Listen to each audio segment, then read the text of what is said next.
वालेकुम बेटा जी। आज का हमारा टॉपिक है हज़रत मोहम्मद मुस्तफ़ा सल्लल्लाहु अलैहि वसल्लम का ज़ौक़ इबादत।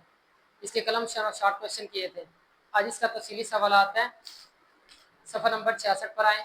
नबी करीम ख़ातमुन नबिय्यीन सल्लल्लाहु अलैहि वसल्लम ने के ज़ौक़ इबादत में म्याना रवि पर एतदाल पर क्या करें, नोट लिखें। सफ़ा नंबर 64 पर आए बेटा। पहले दो पैराग्राफ कि नबी करीम सल्लल्लाहु अलैहि वसल्लम ऐलान नबूवत से पहले अल्लाह ताला की बेहद इबादत किया करते थे। यहाँ से लेकर आगे कि आप सल्लल्लाहु अलैहि वसल्लम ने फरमाया कि मैं अल्लाह का शुक्रगुजार बंदा ना बनूं।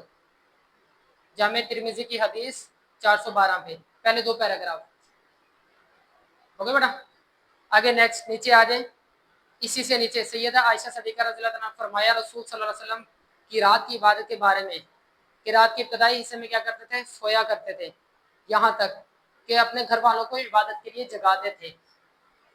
वो जो दूसरा शार्ट क्वेश्चन किया था वो वाला सवाल इसमें आ जाएगा। आगे नेक्स्ट तीसरा टॉपिक करना है। तीसरा शार्ट क्वेश्चन जो है, नबी करीम खातमुन नबिय्यीन सल्लल्लाहु अलैहि वसल्लम ने इबादत में म्याना रवि और एतदाल अपनाने का हुक्म फरमाया।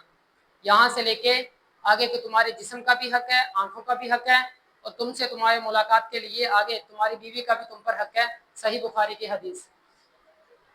यहाँ तक मुकम्मल लॉन्ग करना है, ठीक है, ये याद करके आना है घर से।